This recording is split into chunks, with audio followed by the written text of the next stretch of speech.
Greetings, wherever you are.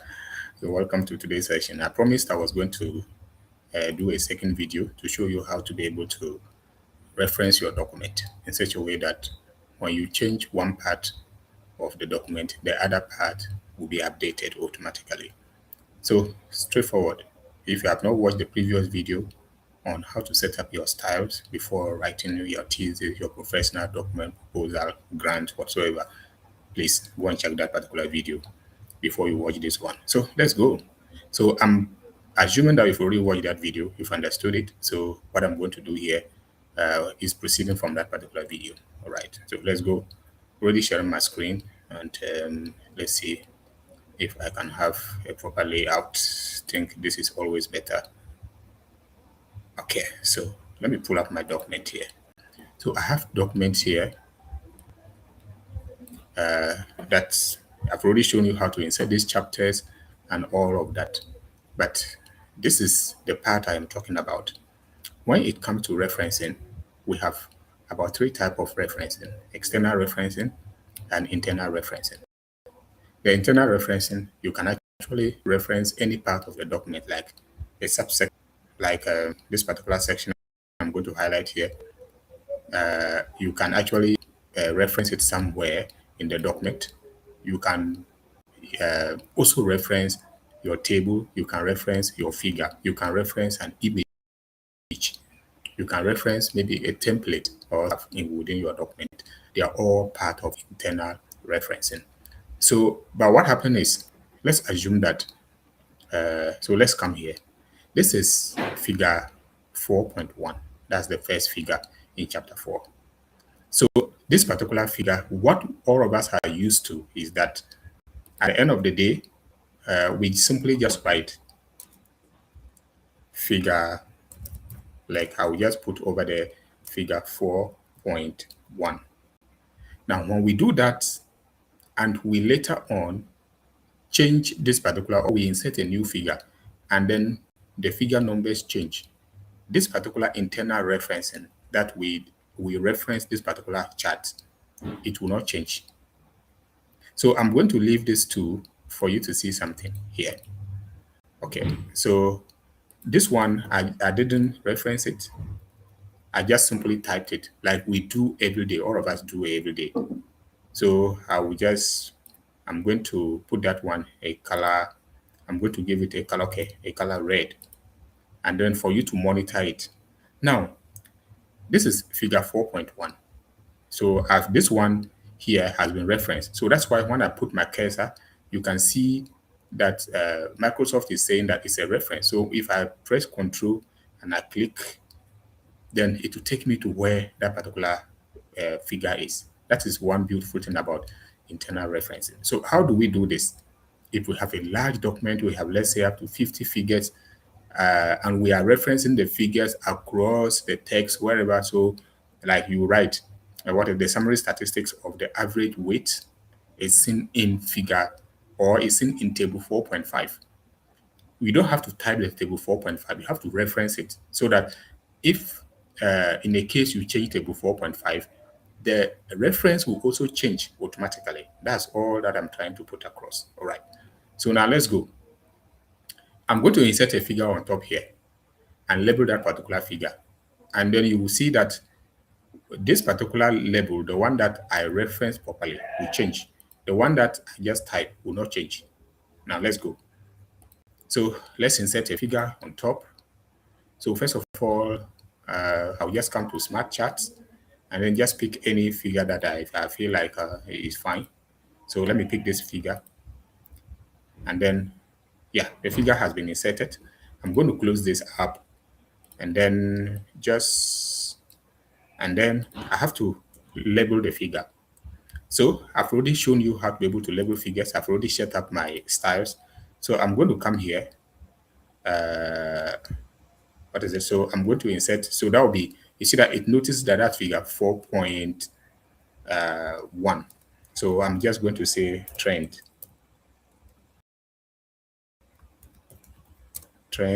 in public. But I don't know why it jumps up to that point. So it's a figure, and it notices that should be the first figure. And then I'm simply going to come here and say it is a figure. So when I do that, you see the figure comes here. That is now my figure 1. Now let's move down to look at the next figure. You see that this one automatically changes to figure 2. I don't have to go and change it. It automatically detects that figure 2 has been changed. Now let's come and look at the lesson here. You notice that it has not changed though. All right. This one too has not changed. So what we normally do is, if you want to update all field in your text, simply Control A to highlight everything and press F9 on your keyboard. Then it will update all field. Check something. Watch that particular space here. So you notice that the internal referencing has changed, which was figure 4.2, 4.1. Now it has reflected the figure that it was referring to. So this is now figure 4.2. And the figure I was referencing in the text was 4.2. But see, the one that I typed will not change. It will still remain figure 4.1.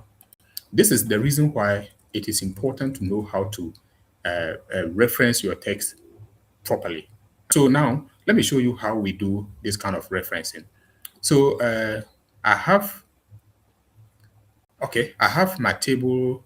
This is my table 1. Okay, table 1 here. I have described. Okay, let me look at for where I have this down and I reference it. Okay, I have here table 3. This referencing is wrong. So I needed to refer table 4.3, and I will say that from table 4.3, from table 4.3. So I need to cancel the whole of this. And then wherever I want the table to be referenced in my text, let your cursor be there and be blinking. Then go ahead and then click on referencing on the referencing tab. Then go to a place called cross-referencing. In the middle there, you will see cross-referencing. Then you click on that. Now, what are you referencing? Is it a table, a figure, a bookmark, whatsoever? So the referencing type here, click on drop-down arrow and then select. Here we are going to reference a table. Then we click on this. Now, immediately you can that all the tables that you have already, inserted their captions properly, like I showed you in the previous video, all of them will list. So we have from table 4 all the way up to table 8, table 4.8. So now we come to the right-hand side and it will ask us, insert reference to. So do we want to insert the entire caption or we want only the label? The label is like table 4, or the label is table. And then the number is 4, the number that is following the name table.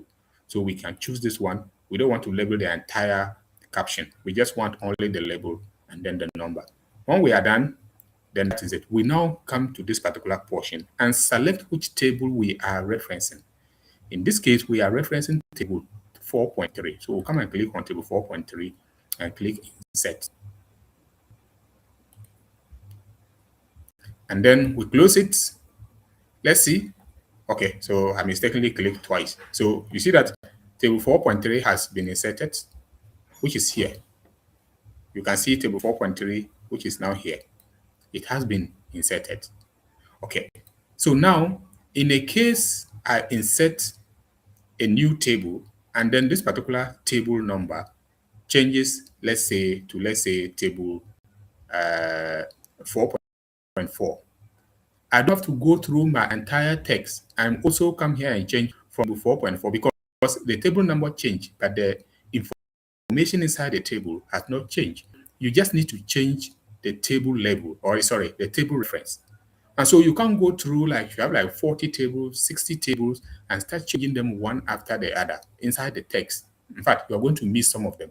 And if you have been writing publications, you notice that most times editors there is the first thing they always notice. They will tell you and say that, okay, table 4 has been mentioned, but it is because when you were working with the tables at a point, you forgot internally. You reference the table, but you have changed the table over time. You have changed the table number over time, but you haven't changed it in the text. This is the reason why you need to know how to do cross-referencing and then in that order. So now I'm going to insert a new table, give it a new label, and then show you how this will automatically change in the text. Okay, so let me insert a table on top here. a new table just on top here.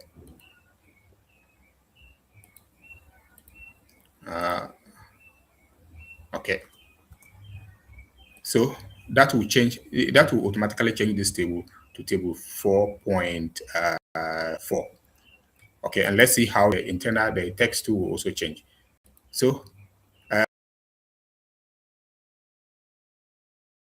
for table, we can insert the caption first. It's come to text. So here we are looking for tables.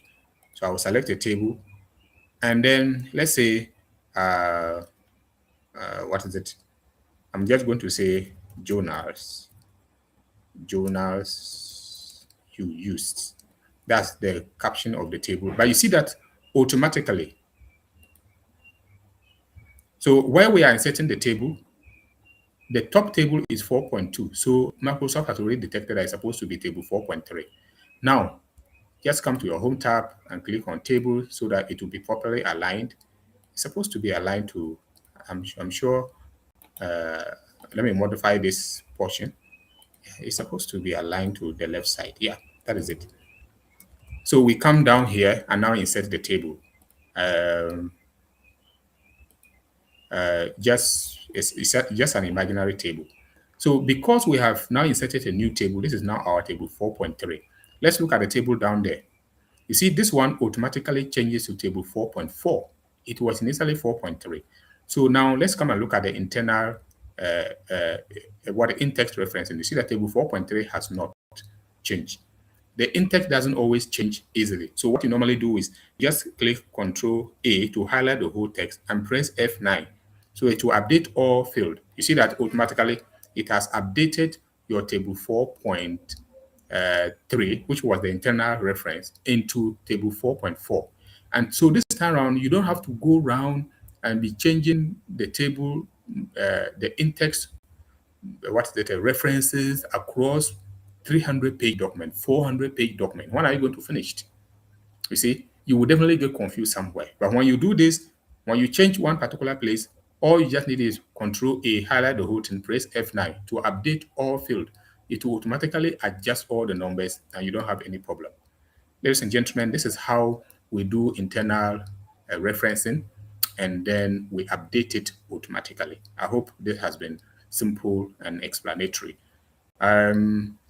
If you want to look at how to be able to reference other part of the do other part of referencing, let's say bookmarking, caption, footnote, endnote, and all of that, I have videos for all of them. Check my YouTube channel, check my TikTok page. You will see a whole lot of videos I have uploaded on what is it, a professional thesis writing, and then other stuff that I've been doing in academia. Like I've always said, yeah. So in a case, maybe what is it, you are interested in some kind of training, what is it, we are always around. I can always come around and provide training for your people. Okay, so I'll leave it here, and then we'll meet again. I will come with another video.